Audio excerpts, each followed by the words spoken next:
Hello, listeners. This is a bit of a bonus episode. This is me going on someone else's show and losing my temper and shouting at a racist. So, enjoy.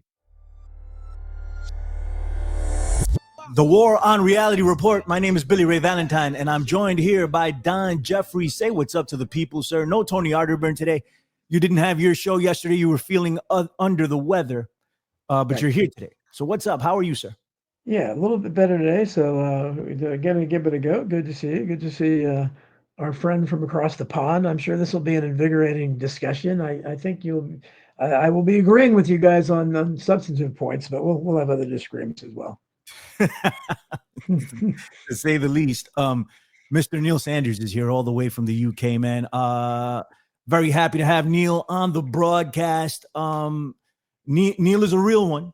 As you already know, you may disagree with him, but I have a hard time, challenging the integrity of this guy from what I know, and I've known him for a few years now. Neil Sanders, how are you? Your thoughts are not your own, because you're not. What's up, buddy? I'm very well, thank you. Just ticking along. Doing the podcast still. Someday I call it conspiracy. We've had a bit of a break because Brent's been not very well, but he's on the mend, and he's been in hospital. But we're going to be doing an episode to explain all of that soon. But I'm good. Thank you very much for inviting me on. It's been a while since we've had a chance to chat. Send him my best. I hope he gets better soon. None dare call it conspiracy. Go over there, man. It's a tool in deprogramming.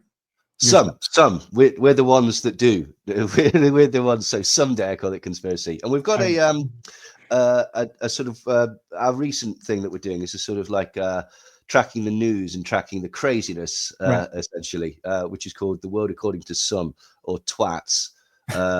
So check that out as well. It's interesting as hell, man. Listen, shit's really hitting the fan, right?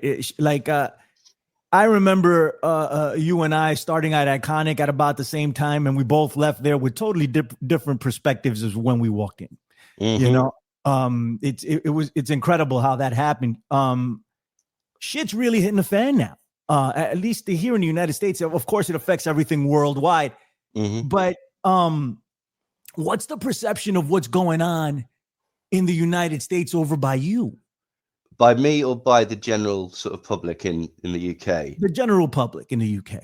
There's a small swathe of people that like the disruptive nature of Trump, like the sort of the owning the libs and the cry harder liberal tears and all that sort of things. Most of those sort of people tend to also be sort of fans of things like Tommy Robinson and reform and stuff like that. But if I'm brutally honest, the majority of people tend to look at it and go, what an absolute clown show. Right. Like, it's embarrassing. Like, to the point where we've got that terrible English secondhand embarrassment of, oh, this is awful. This is just dreadful. Right.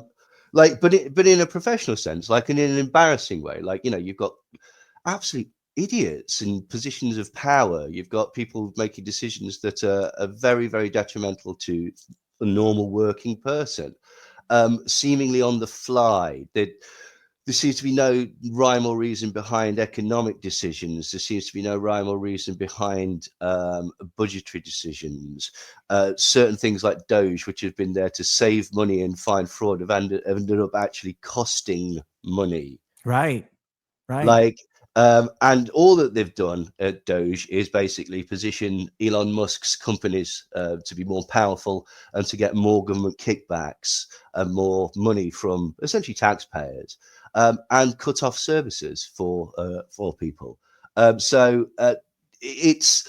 a sort of, people are watching it a little bit like a car crash, like in a sort of like, oh God, this is horrible, but fascinating at the same time. So that is the sort of general consensus.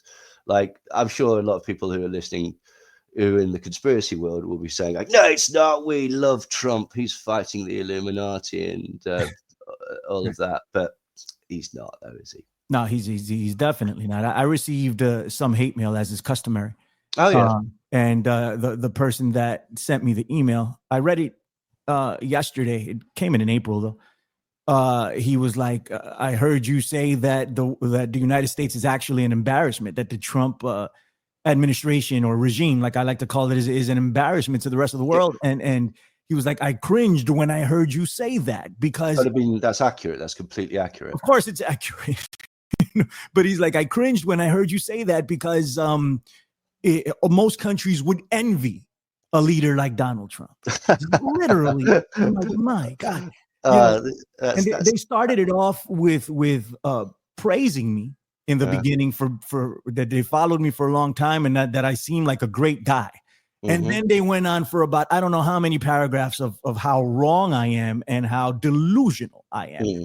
And I'm like, man, are we living in two different realities? I think that might be the point. Anyway, go ahead and then we'll go to Don. I think so, because that's delightfully charming that person thinks that. But I've said this about Donald Trump before. Donald Trump is like a massive spoiler on a car, on a classic car, like putting a massive racing spoiler on a massive car. Some people will think that's really cool, but most people will think it's a bit ostentatious and looks stupid. And that's Donald Trump, essentially. He appeals to a very, very specific type of person. And how he appeals to those people is he gives them an identity. He gives them an outlet to rage against people. He gives them enemies, and he gives them legitimate ways to voice grievances. Right. And not all of these grievances are completely false, but they're often twisted in ways that basically are hyped up in order to maximize the sort of response out of this. And again, what it does is it ties that in with you're part of an army, you're part of a group, you're part of a clan, you're part of a crowd, you're part of a cult, some might say, and that groupthink and that sort of that what that offers, people don't want to give that up. They don't want to give that up because essentially it becomes, as I said, identity. Right. It's tough. It's tough to realize something like that and let go of it. It's very difficult. We're 114 strong. What's up to everybody listening, wherever you are, watching, wherever you are? We very much appreciate it. Don Jeffries, this is your area. We spoke about this a few weeks ago. Habeas corpus is in talks of being suspended by absolute psychopath. Donald Trump is going to do this, but it's Stephen Miller who's pushing it hard, and that guy is freaking gone. He's on another planet. Right. Rumors, according to John Brissom, he turned down the national security advisor position because he wants to continue deporting people. And I could believe that based on Stephen Miller, but this is your thing. You were talking about how Abraham Lincoln is the most, fascist of fascist presidents ever in the history of America, because he suspended habeas corpus during the Civil War. But here we go with Donald. They're going to at least attempt this. Hopefully the courts block it, but this will suspend the rights of every American, not just illegal people that are here. Every single American. Red alert, conductor, we have a problem. What's up, Don? Well, yeah, as you're right, habeas corpus is right down my alley. And again, I can't explain what is going on with Trumpenstein Part 2. As I said, it started out on a tear when he was like a bull through a china shop, and he issued a bunch of executive orders. I think a lot of them were good. But realize the system can't run on executive orders, and the courts are just blocking him. You have to have Congress involved, and Congress refused to get involved. And that's always, they prefer to have the imperial presidency fight judicial review, the imperial courts. So that's where we are right now. It's a head office, which, is the federal judge going to rule, or is Trump? So you mentioned Lincoln, and if they actually attempt this to suspend the writ of habeas corpus, I don't think you can pick and choose and suspend it on certain people. So that's what's going to be very difficult. So you're right. They would have to make it so that everybody's rights are eviscerated. But at that point, the courts will become involved. But I'm sure that they will cite Lincoln as president. And they will try to claim that what's going on now is much as you saw. And again, it's ironic, and this is why I say the two-party system is such a joke, because this is going beyond, but very similar to what happened to the January 6th prisoners. And the left was just fine with them being denied due process, to being sitting in prison for 3 years or whatever. And that's not denied due process. Right. That's just slow process. Right. That's not the same thing at all. Well, it is because you can't. No, it's not. No, it isn't. They weren't charged in many cases for 3 years. Trial? Neil, let him finish the point, and then you can. They had a right to a speedy trial, which they obviously didn't get. And in many cases, they didn't get any trials. But I'm saying this is what happens. No, that's not true. There's nobody that didn't get a trial. Right. No, they all got trial. The left, again, was very fine. The ACLU, which I used to belong to as a young guy, and is no longer concerned about civil liberties. They should really change their name. They were just fine with what was happening there. Those were political prisoners. The right is looking again for apparently something akin to that, and they're using illegal immigration, which again has not been addressed for decades, and this should have been addressed a long time ago. It hasn't. Trump is predictably going about this the wrong way, which he always does. And this, again, that's why I call him Trumpenstein. I think he's an actor. And I think that this kind of thing proves it. I don't think that the writ of habeas corpus will actually be suspended. I think more things that are trotted out there. There's so many horrible things to get people scared and everything. I don't think it will. And hopefully the courts would say you can't do that. But again, they have Lincoln as a precedent because they can say, well, they can claim this is and they'll probably call it an insurrection. Maybe they'll use the exact same terminology that they did after January 6th, and they would have no sense of irony there. But this is the same thing you saw in many ways after 9/11, where everybody that was named Muhammad was suspect and was in potential danger as being a terrorist. Now you're seeing anybody named Jose, maybe, and anybody that has too many tattoos is a potential, and they're even using the term terrorist now. It went from gang member to terrorist, and this is a catch-all term. So, I'm a civil libertarian. I respect everyone's civil rights. So we need to, if you're going to get control of your borders and you're going to have the situation, I think millions of people need to be deported. It looks like they're not deporting very many, and half of the ones they've deported are ones that were here legally. I don't know. That's the impression I get. So right now it's kind of blowing up. And I think this was by design. I think it's all by design. And I think Trump, as I said, I think he was hired to be an actor to kill off the independent party movement, the third party movement forever. And that's what he's done. Because as you mentioned earlier, the appeal, I don't think that many people really love Trump's personality. The country is completely divided. But what happens is the other side, they're so fed up with the woke stuff and the anti-white stuff that they're willing to latch on to any port in the storm. And Trump's the only one. Isn't that like protesting a hotel by shitting the bed and then realizing you've got to sleep in a shitted bed? Well, possibly. That's an extreme analogy. It's possible. I guess you could look at it that way, but it's a correct one, I think. But here's the thing, that's right, because that's the identity that he gives you. He gives you and they will sacrifice stuff. If it doesn't matter if it's not bad if it's bad for me, at least it's going to be bad for somebody else. It really is spite politics, and it's immature and it's embarrassing. But I don't know. In your situation over there, I'm sure it's this way all around the world. You had the fake populists in Canada who got populism is the wave of the future. That's what most people can tap into. Bernie Sanders and Donald Trump were both presented with that in 2016, and they tapped into elements of populism. They decided to go with Trump. Nobody can argue with real populism. They can't. But the problem is you have fake populists like the guy in Canada who got beat because of Trumpenstein. Trumpenstein put that guy in power that's in Canada because of his ridiculous nonsense about making Canada the 51st state. So he got enough people riled up to say, no, hell no. And I don't think that was by accident. But we don't have real populism cannot be denied.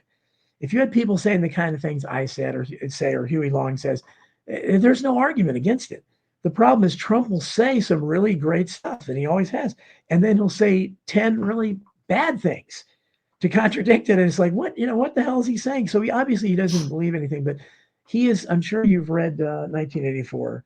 Neil, it's my favorite book of all time. So Emmanuel Goldstein was the opposition leader. I've called Trump Goldstein, except for he's not like Goldstein, because Goldstein was very literate and made compelling arguments. But he is Goldstein. Instead of having a 2-minute hate, you have a 24/7 hate. And Trump's personality is such that he elicits emotional responses in almost every. I'm a Trump agnostic. There's very, very few of us, but most people hate or love him based on the stimuli. They see and they're either going to start throwing popcorn at the screen like they did in 1984 for Goldstein, or they're going to say, "Right on, sock it to him," because they know the establishment is incredibly corrupt and fraudulent. So they know this guy's fighting them. Of course, they're coming after him, and so they take his side because the other side is so bad. And so that's the argument. That's where we are now. So you have this, and Trump doesn't seem to give a shit at this point. He seems like he's taken his mask completely down, and he's just getting more and more ridiculous. So maybe he will suspend the writ of habeas corpus. I don't know, but I think that this is the only option we're given. Who else is? They're not going to give us anybody else, and so this is the problem. Is that we have this, and we'll see where it goes. But obviously, I don't think it's going anywhere good. But all we can do is kind of sit here and comment on it. But Duke Valentino, he must have mentioned 100 times in the chat room about the Irish situation. Maybe Neil can. I've talked about that before here, Duke. I'm not an expert on it. What's going on in Ireland is what's happening in all the former majority white countries are being flooded with migrants. So this really welcome to what's been happening all over the world. So it's not. I feel bad for you, and I am Irish, but I don't know what else I can say about it other than it's not unique. It's just let me get Neil in here. Yeah, go ahead. What do you want me to talk about? Donald Trump is working on. He's basically a combination of Roy Cohn, Steve Bannon, and Vince McMahon, all dreadful people. Like, and I mean that in all seriousness. You said that before. Like, he takes his cues, like from wrestling. He acts like a heel essentially, and he's incredibly good at it. The thing that astonishes me is that why anyone ever sort of fell for it in regards to like thinking that is a good person for us to go with. Like, and it astonishes me that anyone from the conspiracy crowd still sort of like hangs their hat with him for several reasons. Like, he ignores the Constitution. That's supposed to be key to people like Alex Jones and stuff like that. He ignores the Supreme Court. Now, people are going to make excuses that, well, those Supreme Court, blah, blah, blah, didn't this, and they're Obama judges and all this, which is all not true. Like, he's literally sort of using dictatorial powers. He's used 40 thus far in the first 100 days. Remember Project 2025, that thing that he totally wasn't involved with? It wasn't real either. It wasn't a thing. 42% of Project 2025 has been enacted already. 42%, according to people that are tracking it. Like, the man is an absolute con job. And this idea that he's fighting the establishment, I never understood that, because it never really seemed to make any sense, to be quite honest. Now, in regards to Ireland, like, this is the same nonsense that's been talked about everywhere. It's a wedge issue. Basically, people, in the same way that abortion was a contrived wedge issue, basically, like, it's a way to legitimize just out and out racism. Like, there's two problems. In the UK, we've got a thing with asylum seekers. What happened was that the Conservative government, who was in power for 14 years, purposely destroyed all legal avenues to claim asylum. So they got rid of the processing system, creating an enormous backlog, which just about happened to sort of peak around election time. So they literally created this problem that, what are we going to do with all these asylum seekers? What the current government is doing is basically rebuilding that process situation. And if people are found to be not there legally, they're sent away. They're sent back to their country of origin. So, but it became one of these issues where basically people can jump up and down and act aggrieved. And it's a similar idea in Ireland, but it's more to do with, it's to do with asylum seekers, but it's also to do with, it's slightly different because they have freedom of movement from the EU. So it's this ever so slightly different issue. But the long and short of it is that there is this perception within some groups that the great replacement is happening, that they're being flooded with migrants and asylum seekers, and that these asylum seekers get all sorts of perks and benefits. And it really sort of amused me in a way, because it was like, we're doing this shit again. I remember this when I was at fucking school, and it wasn't true then, and it's not true now. It's massively, massively hyped up and created to be a problem, when in actual fact it isn't. Now, don't get me wrong. It's not one of these things where it's peaches and cream, and there's absolutely no problems caused by immigration or asylum seekers or people, living in hotels for long periods of time and stuff like that. There's all sorts of things. There could be integration problems. There could be problems with the locals. There could be people just acting like dickheads. There can be lots of people that have used this and manipulated this system to get into the country who are actually there as bad faith actors. Okay. But what is used is, again, is hyped up to be a massive issue, and then you get twats like Conor McGregor, rapist twats like Conor McGregor, right? Who use this as the one issue. Reform UK are using this as an issue as well. We want to do mass deportations, which is not feasible aside from anything else. And similar to the sort of habeas corpus, one of their solutions to this, you'll like this, is to remove all human rights for everybody in the United Kingdom, and then put these people on a boat and traffic them to France and drop them off at France, causing an international incident. Now, that's not sensible. I mean, but Neil, I think again, this is a great replacement. What if you object to the term? That's one thing, but there's no question the white race, the Caucasian race, is going extinct by any definition. No, it is not. No, it is absolutely not. John, absolutely. let me just please. We're not even close to replacement level. We haven't been for a long time. That's expected. Here's the stupid thing. John, let me speak. Here's the stupid thing. You're not being replaced. I've never heard.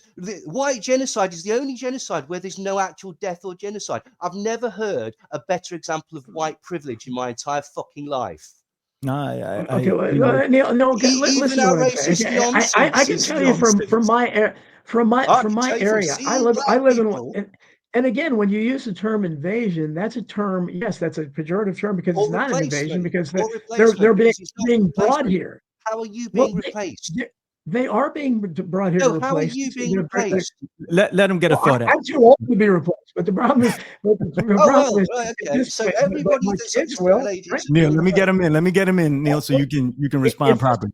This wasn't a great replacement, and if the idea is just to have diversity everywhere and to have to make everything just a melting pot, then why aren't any of these migrants going to any of the countries? As Ireland and Duke say, they elected countries that they're going to. What do you mean they're not going to any other countries? You're not letting me complete a thought here. In Ireland, they elected, I think, a mayor from Pakistan. Over there in London, you have a mayor from India. Now, let me know. No, we don't.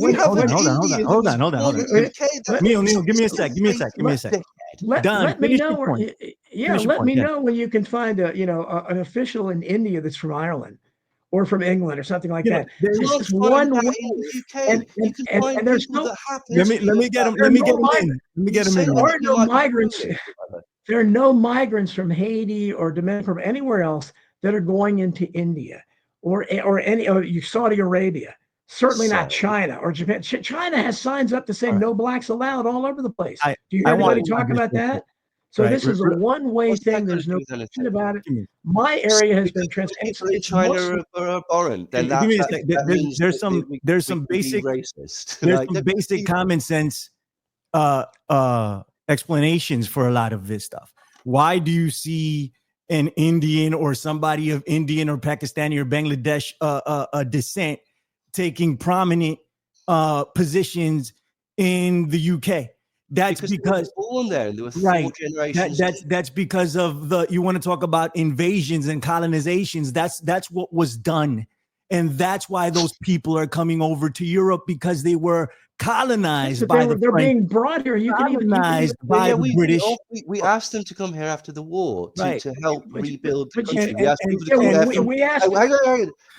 there from India, Pakistan, Bangladesh, and the Caribbean. Yeah, and that is why now, about 5 generations later, we have people in prominent positions who were born in this country and whose parents were born in this country. As a populist, John, you're doing the same thing. You're doing the same thing right now. We need to have. I'm not getting any time here. No, you were given time, and I tried to back, and I'll give you more time. But this time, I was talking, and it's a common sense reality. If people choose to ignore it, it's something else. But there's history to it. It's like saying, why are so many South and Central Americans coming to the United States? Well, why don't you look at American policy for those regions for the longest of time and how they perpetuated a migration from those countries, given the conditions that were created over there by American corporate industry. That's just the fact of the matter. You know, so these are things we need to talk about. And when we talk about race replacement, also there's a big deal here with being surrounded by Jeff Rents or being surrounded by listening to Jason Whitlock.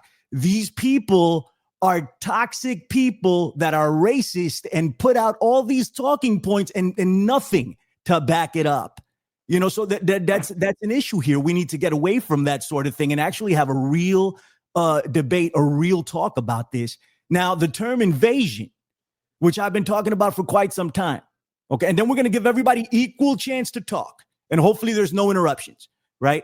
The term invasion has been used to describe what's going on here in the United States at the border for some time. And this is how we've ended up with the habeas corpus argument right now, because they're going to say there is an invasion. It has to be a wartime.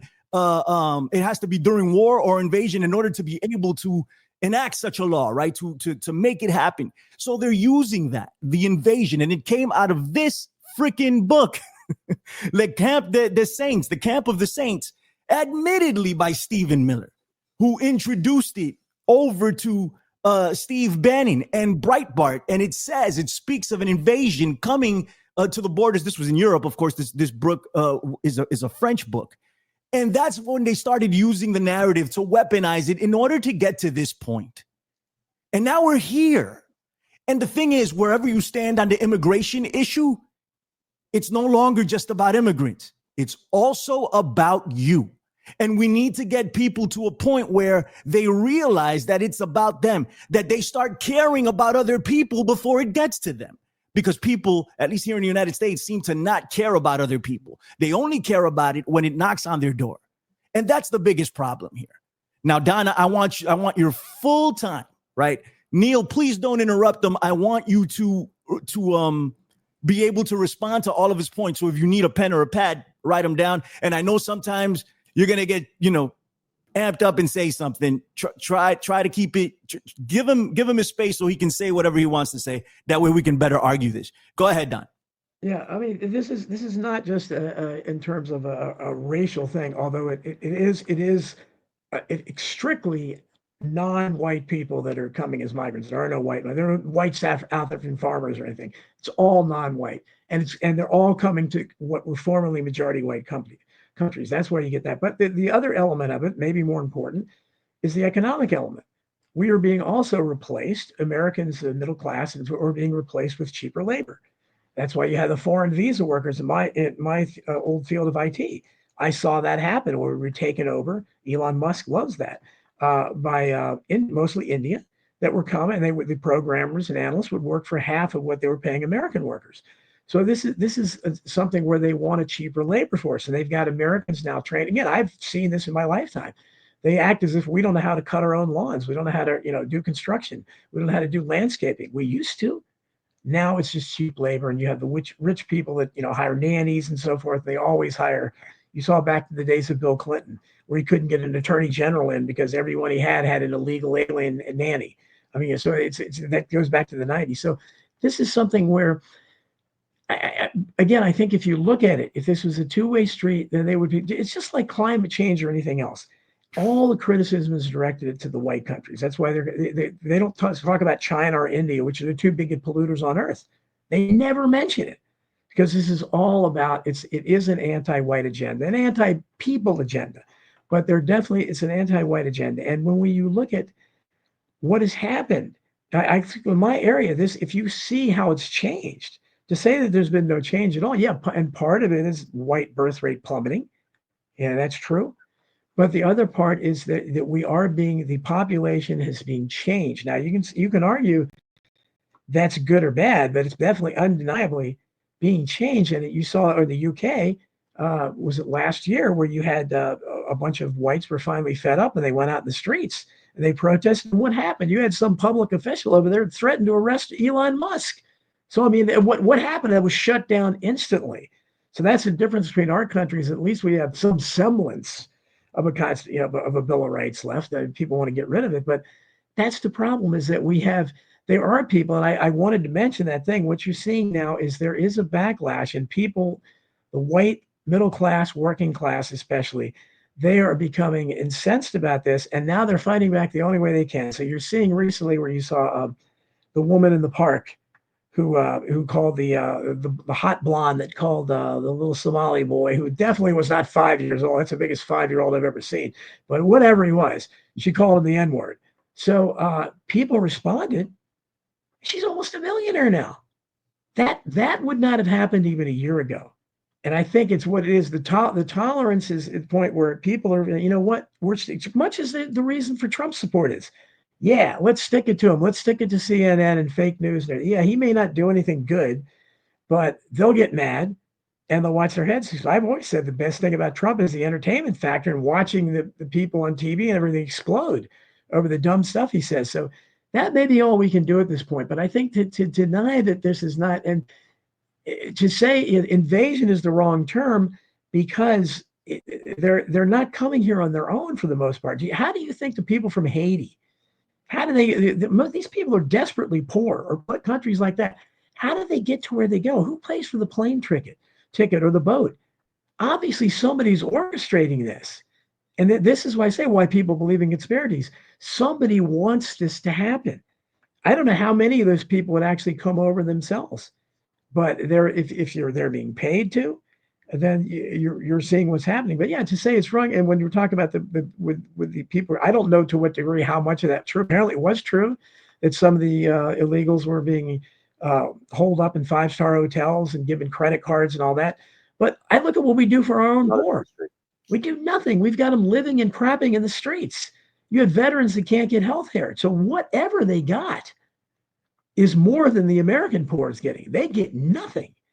And the same right that, they want to take away what little they get. They want to eviscerate the safety net. So I'm a populist, man. I believe, I don't think if this was helping people, if immigrants coming, when you have people that are desperate, I've talked about America has the bottom 50%, half the population that have less than 1% of the collective wealth, has nothing. Every immigrant that comes here enters at the very bottom. So they're expanding that base that has that bottom half that has nothing.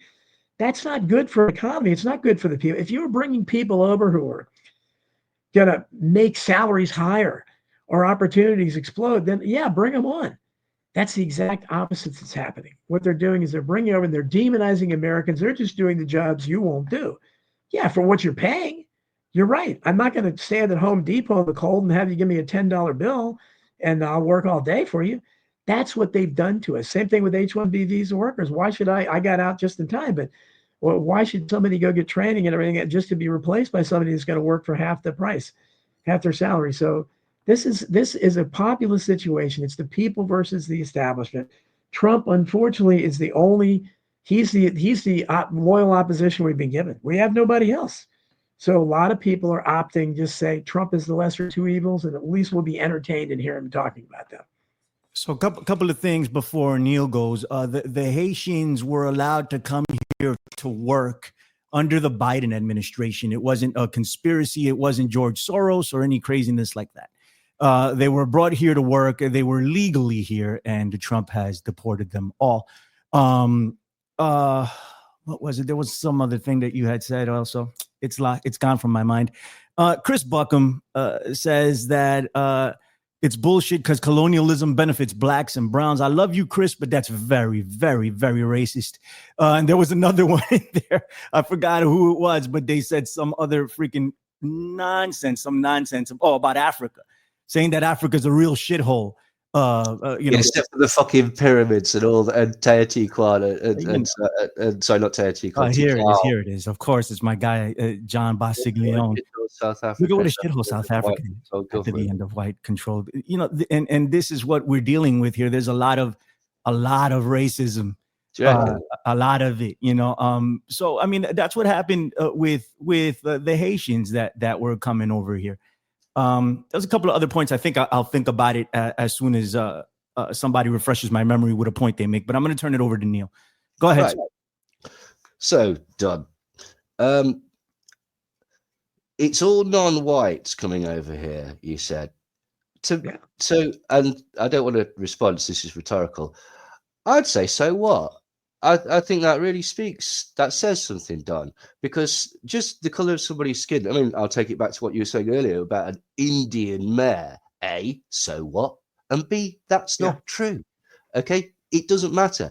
Why are you so bothered about skin color? Why aren't you bothered about hair color or eye color? Because, you know, genetically, it makes no bloody difference. It's ridiculous. It sounds like an excuse, because I'll bet you'll say, well, I don't really mean that. I mean, that's what I'm saying, but I don't really mean that. I'm talking about culture. Again, so it's not pure racism. It's just a supremacist argument then. Fine, fair enough. So long as we're on the same page, because I don't see that any of that is a problem. I just don't. And again, I think that it's a wedge issue that is used to raise the hackles. It's a way to unite people to in a really terrible, manipulative and bad way. I'm white, so I'll stick with other whites. And also, it's simply not true. My ex-girlfriend, who's white, moved to America.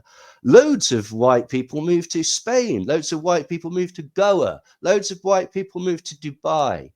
Okay, and not all super wealthy at all. I've got friends that are working really shitty jobs over in Dubai, living around millionaires, but actually earning less than they were in the UK.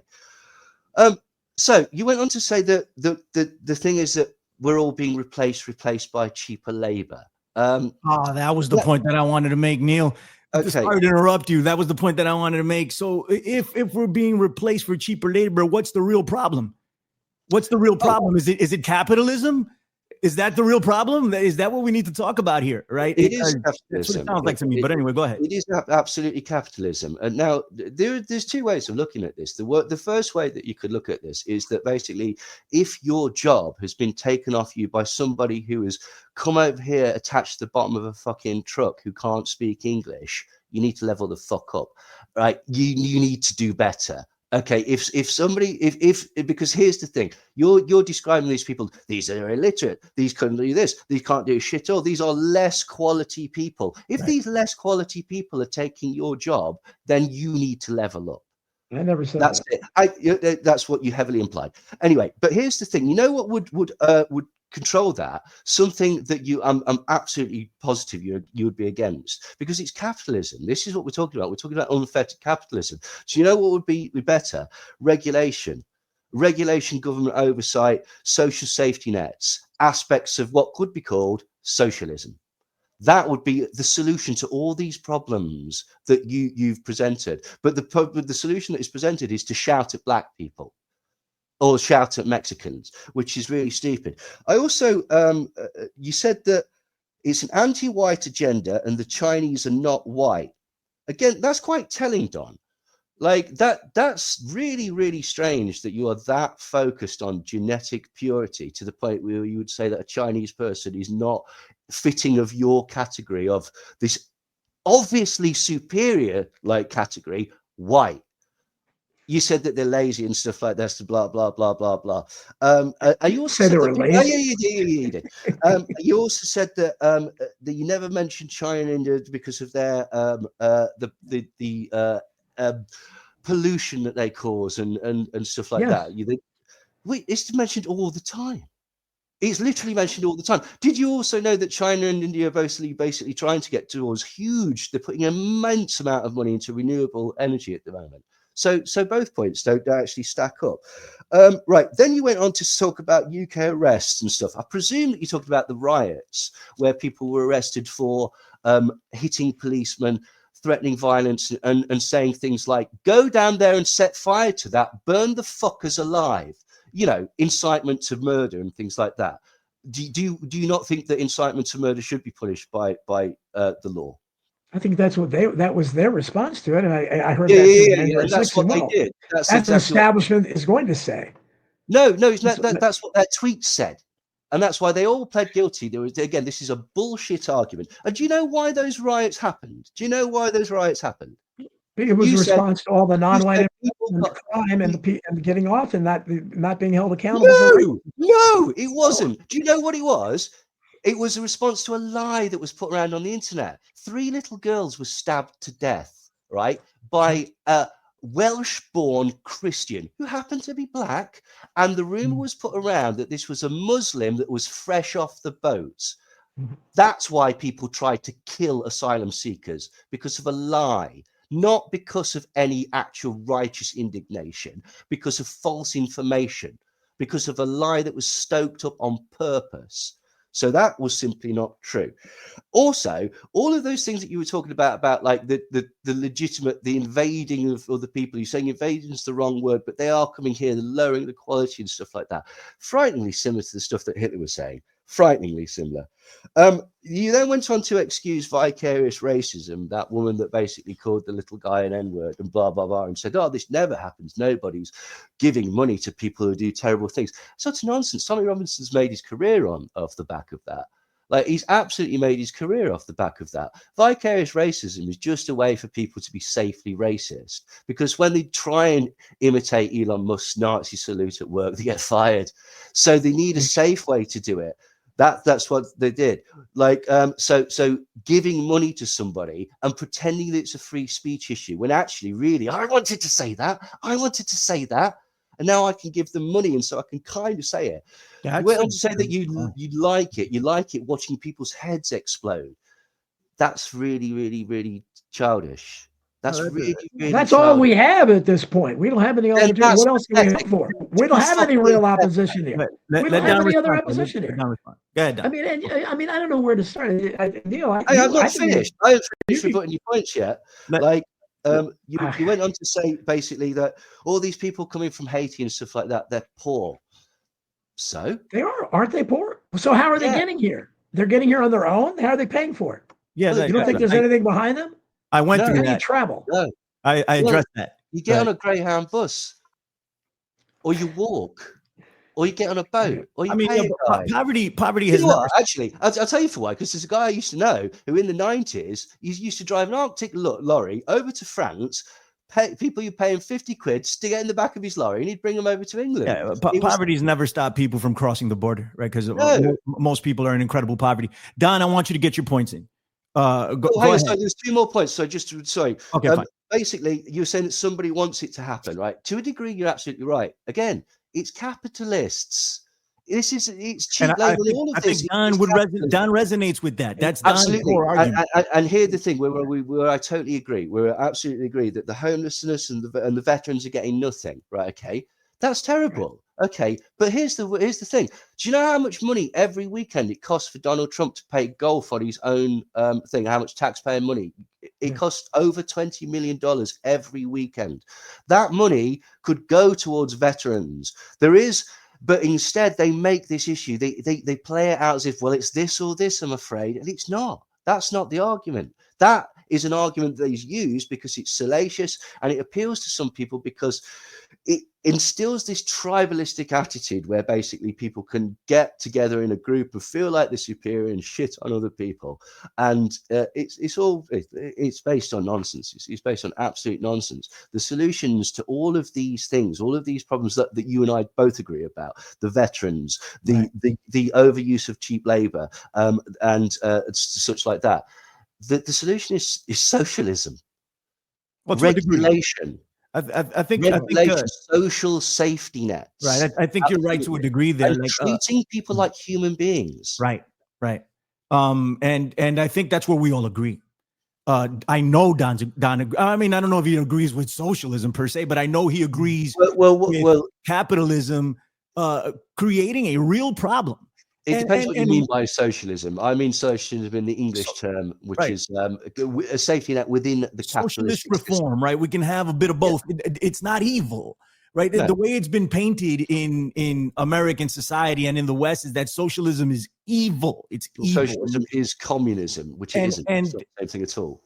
The funny part about it is everyone, I want to say, maybe there are a few exceptions, but everybody listening to this now would immensely benefit from some socialist reform.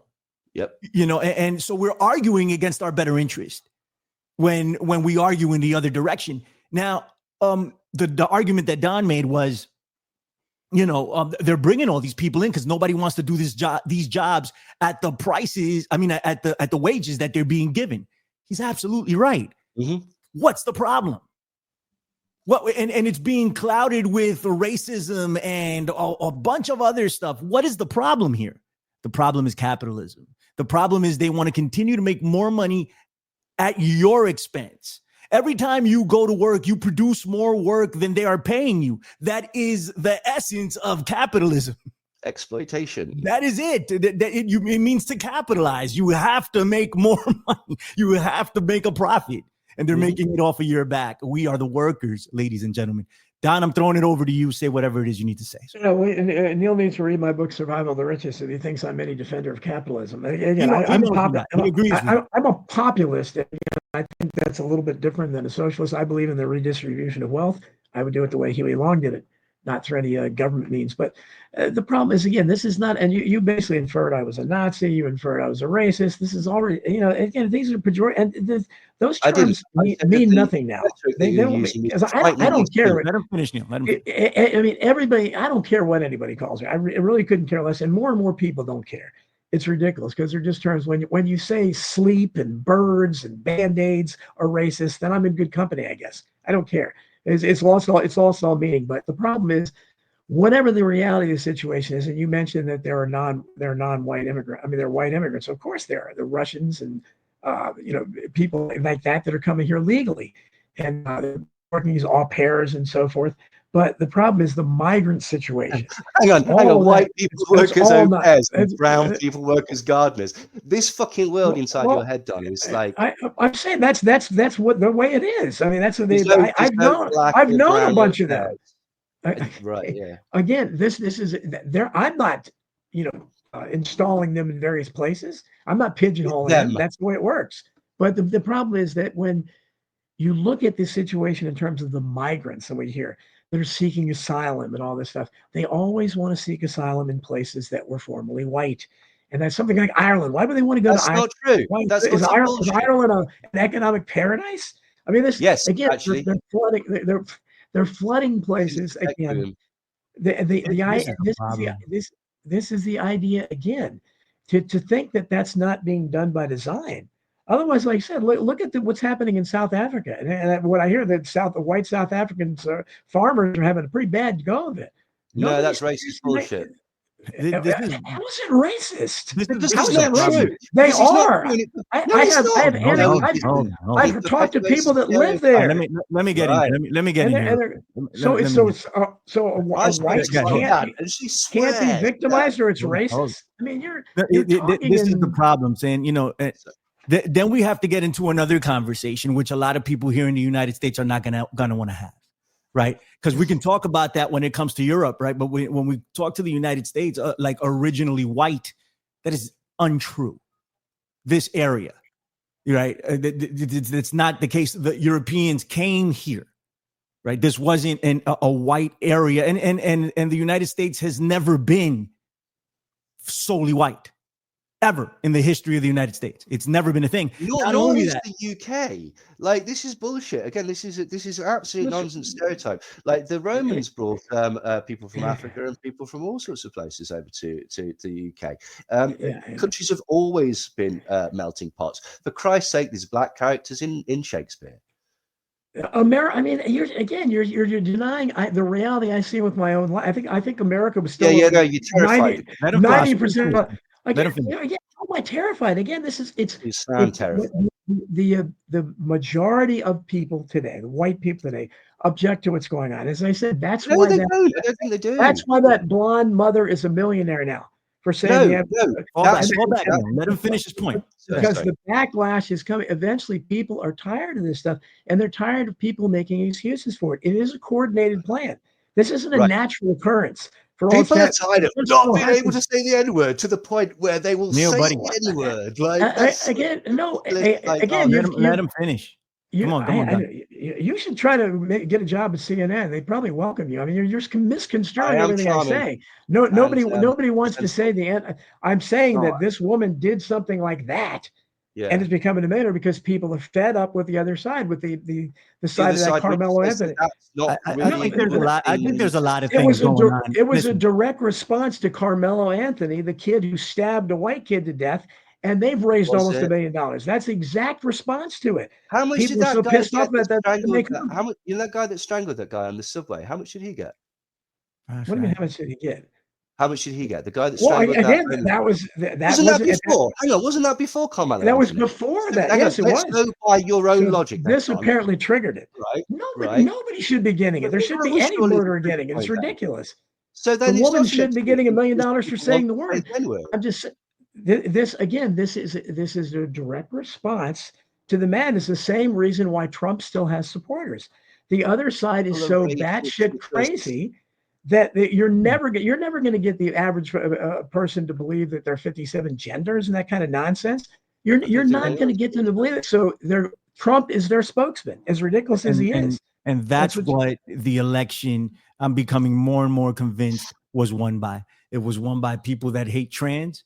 It was won by people that are fundamentalist Christians and people that really want a separatist a way of life. Not everyone that voted for Donald Trump. We're not talking here in absolutes, but I think that's what won this. Everybody goes back to, but the trans people, but they're making little boys into little girls in 8 hours at school. And this was far blown out of proportion. Freaking trans story time. Like, this doesn't go on in schools, guys. All right. It just doesn't, but it's things that have happened here and there in libraries or whatever. And it's up to you to bring your kids there. You're not forcing them. Do you know the truth behind it? The one of the main things that people got up in arms about was the furries, the kids that identify as cats having litter trays in the thing. Do you know what the actual truth behind that is? What? Go ahead. Do you know why there's litter trays in school classrooms in America?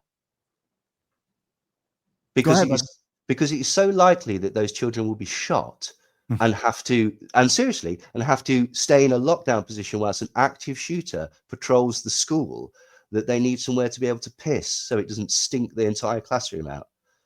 Now, to me, that says something. I don't know where you got that from. I got it from the facts. It's true. What facts? It's true. I don't know what facts you're getting. I mean, look it up. Would you like to look it up? I mean, we can do this if you really want to be embarrassed on the thing.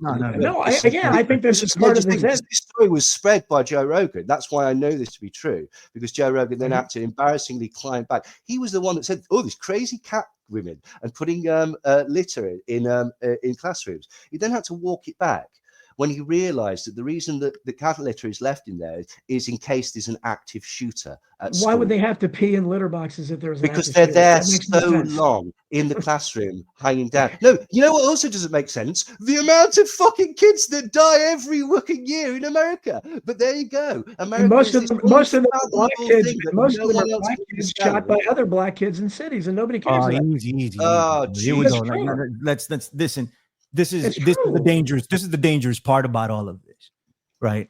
And I think Aaron Carpenter in the chat said it best. Like they just want to divide us here. If we're gonna agree on something, absolutely, that's true. Right? That's true. And to paint, we talk in very, very general terms, like you said, all whites. I mean, the majority of whites are fed up with this shit. I am friends with tons of white people. No, it's plenty not of whites. A lot of them. I don't know how many, but plenty of them. But this is the language that we use, and I'm guilty of it too. To talk in absolutes and talking and give like saying, the majority of this or the majority of that. Like if we don't have the evidence for that, we shouldn't cite that. I'm guilty of it too. We do that all the time. Most people that I come across want to be happy, and they want to learn from one another and just be cool, man. And there's our friend John Brisson, Billy Ray. He said he's a teacher, and Neil's it's bullcrap. Well, it's not. So it isn't. What's bullcrap? What is he talking? I don't even know what he's talking about. I think he's talking about the litter boxes, I would imagine. That's John Brisson. Again, even if it's the litter box instance, these are very small, isolated things that get blown up. But they're triggering. They're triggering people because they're hearing so outrageous. That's why they bring them to the forefront, because they get blown up out of proportion. That's why, because they're going to be triggering. So they get us all to chase it. When in reality, it's not that much of a problem as they're making it out to be. And it's grown to a point where we're here now. But go ahead. I found it. Here we go. You want to share it? You want to screen share it?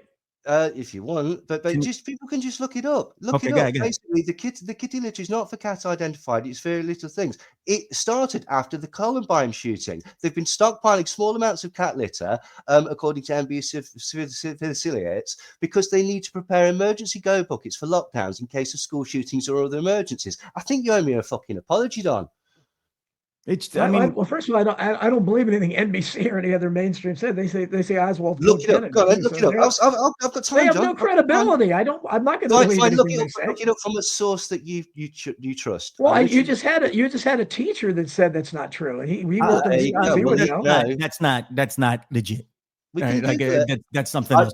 I found a Denver Post article and a Yahoo article, and I just read to you from the Yahoo article. It said when Lauren Boebert brought it up in school, and when Joe Rogan mentioned it, and how it was connected to this concept of furries and people identifying as cats, but actually it was a protocol that was put in place to give children a toilet in case they were locked down in the case of active shooters after Columbine.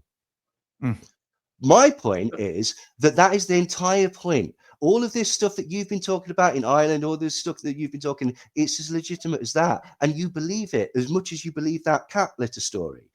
People need to start checking stories a lot more. I believe people that are actually involved in it. And when people that are experiencing it firsthand, I believe that. I'm not going to listen to anything. Believe anecdotes because you believe anecdotes because more than the media, because the media lies about everything. It suits your purpose, but that's not called facts. That's called an echo chamber, Don. That's where we're at. Thank you for exactly explaining my point. Thank you. That's where we're at, unfortunately.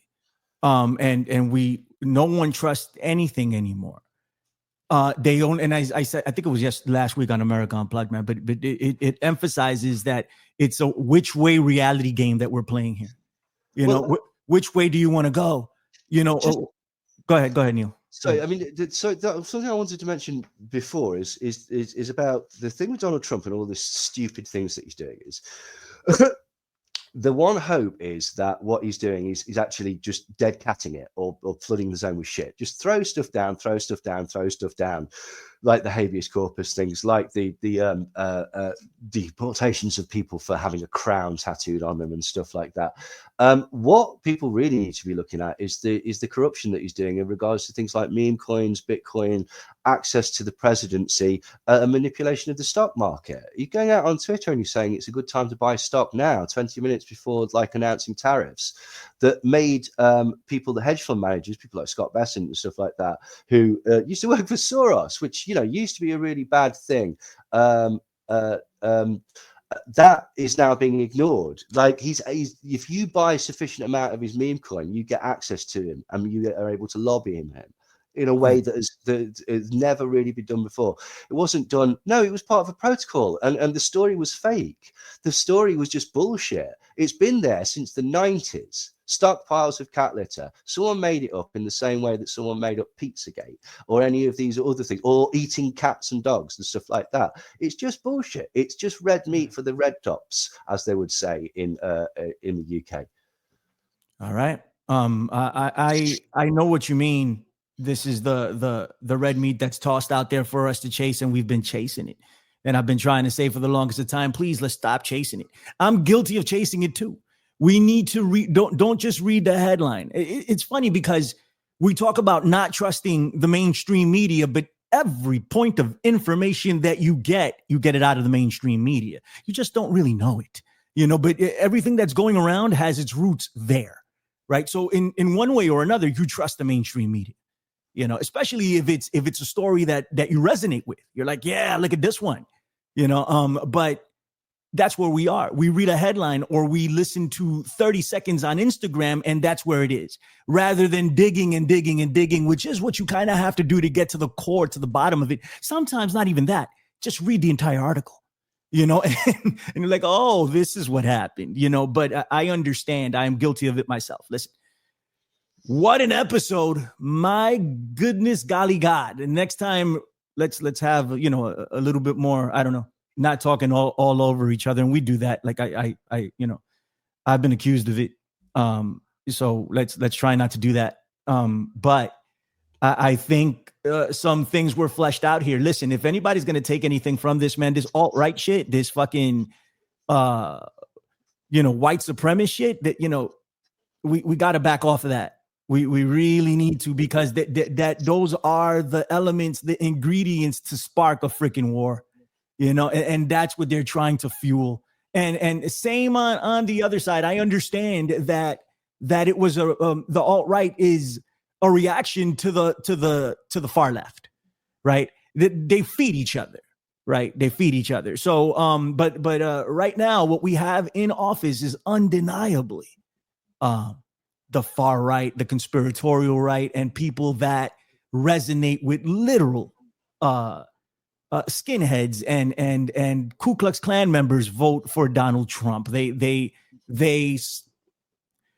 Chris Buckham in the chat said he wanted to be a separatist. These are the people that we're dealing with here. Hey, I admire your honesty. At least I don't know if you would say that to people to their face, probably. And you know what? Don't. I don't want you to get into that type of problem. Okay, so just keep being a keyboard warrior. But at least he's honest about it here. I don't know. I don't have the solutions to this. We're going to continue to have these conversations, Lord willing. But I would implore everybody to just use common sense when it comes to some of this shit, because they're trying to trigger us. This great replacement thing, it's bullshit. It's bullshit. Right. So many of these things are absolute. Pizzagate was utter bullshit, man. And I went down that rabbit hole, bro. I was going through all of it, and I never fully subscribed, but I was like, could this be real? What the hell is going on? I remember watching Marty Leeds' documentary on it. And I hit up Marty. I'm like, dude, what are you doing? What is this about? Because I wanted to know, and I'm like, damn, man, I was led down a freaking rabbit hole chasing a carrot that was never there. And I came to find that out way later after the fact, unfortunately. Well, not that later, but late enough. All of these things are I don't know where they're coming from, but we can make a intelligent speculation in that direction. But it's not true. And the conspiracies that are true, we don't want to look at them. That's what I don't understand. That's what I don't understand. The conspiracies that are real and that we can prove and that we have evidence for, we want to have nothing to do with it. We'd rather talk about clone Joe Biden, or adrenochrome, or pizza, or the Dems being freaking shape-shifting reptilians, or shit like that we can't prove one way or another. Even if it's true, what does it serve if we can't prove it? We can't prove it. So please, I don't know. It's America Unplugged. We're gonna keep trucking. Don Jeffries, admirable job today trying to prove your point. We disagree on a lot of things, you and I. It didn't start out that way, but we can agree on one thing. The core of this freaking issue is the money. It is the money. Somebody said in the chat that it's people with greed and lust and all this other stuff, not capitalist. I'm like, that's the definition of capitalism, is greed. It is the definition of it, not to say that it doesn't have some positive things about it. We should not be placed in a box. We should be able to pick what's best from everything and create a system that benefits us as people, not the elite off our backs, brainwashing us into thinking that we're doing something for us. That's not what we need to be doing. Survival of the Richest, excellent book. Don Jeffries, tell the people where they can find you. Yeah, but first I just want to make a point. First, there are many of us that don't believe Pizzagate has been debunked, and that was an exclamation point was brought home very recently. I don't know if you heard about the guy that shot up, brought in the gun to Comet Pizza, the Comet Ping Pong. He was shot and killed by the cops. Yeah, a very kind of a routine thing. So that just kind of, again, why these people continue to believe these things. There's always these kinds of rabbit holes to go down. People can find me on Substack. The only place I'm not shadow banned. Donald Jeffries at Substack.com. I protest, just like my podcast. Fantastic. Jackson T. Barrett in the chat. He loves me. I'm convinced. He always comes, talks shit about me every week, but you show up every week, bro. Like, what's your infatuation with me, man? Stop listening to me. Stop, but hey, thank you, Jackson. We appreciate you. Neil Sanders, my God, how are you, sir? Thank you for coming on. Thank you. We need to have more live conversations about this sort of stuff and literally show the proof, right? Well, you and me we'll sit there or you can bring whomever you want and we will show the documented evidence for a lot of this stuff. It's up to people to accept it or not. And a lot of people won't because they don't believe anything that they don't want to believe. But we should do our part at the very least. Neil Sanders, I think you're fantastic, man. I think you're fantastic too, Billy. It's very seductive, very, very seductive to be put into a position where you can look down on people. The world is incredibly difficult and hard, and there's no manual. And every time you're doing something, this is the first time you've ever done it, right? Okay, at this age, there's no instructions, and because of that, it is really, really seductive to hate other people and just feel that other people are inferior to you because it gives you a tiny, tiny glimpse of power. Okay. And so poor people need to stop letting rich people manipulate them into hating foreign people because it's just as simple as that. I don't disagree with that, man. My name is Billy Ray Valentine. It's Mother's Day tomorrow here in the States. I'm assuming, I don't know, is it Mother's Day over by you, Neil? Just give me a fucking heart attack then. No, it's not. It was the other week. But like, Jesus, I said, oh no, God Christ. So say hello to your mama, give her a hug and a kiss if she's still around. If she's not, say a prayer for her, So I will probably not be live tomorrow night. We've been having issues with the stream and all that. What's new? I might pre-record something for Ground Zero Radio that I might do later today. But I'm gonna be out with my mama, and my wife, who's a mama, and my wife's mama, So it's I'm fortunate enough to still have all of them in my life, and I appreciate the hell out of them. My mom was responsible for putting me onto Nayib Bukele. I knew about him before most Americans because of my mother. So she had a different take on him than I do, but still. So it's just a nice holiday to pay tribute to your mom, and I realize that not all our mamas are here, but love my mama, love all the moms in my life and everybody that's listening that's a mom. Congrats to you. And if I know you, I'll probably hit you up tomorrow. My name is Billy Ray Valentine. America Unplugged, 12 p.m. Eastern every Saturday on Tony's X. Shouts to Tony Arterburn on Don's X and on Don's YouTube channel. They love me on Don's YouTube channel. I've never seen so much love for me over on Don's YouTube channel. I love all of you guys, sincerely. I really do. And theinfinitefringe.podbeam.com. I don't really update that too much anymore, but maybe I'll start putting up the episodes that I do for Ground Zero Radio up there. It will be something different, but I might do that. There are still people that listen to that feed. So fantastic. Props to both of you. Don, thank you. I appreciate you. And Don, Neil, thank you. I appreciate you for bringing what you bring to the table. We've read the documents, Twisted, Wheezy, what's going on? And we'll see you guys later. All right. Bye-bye. And we're still on the air. We're still on the air.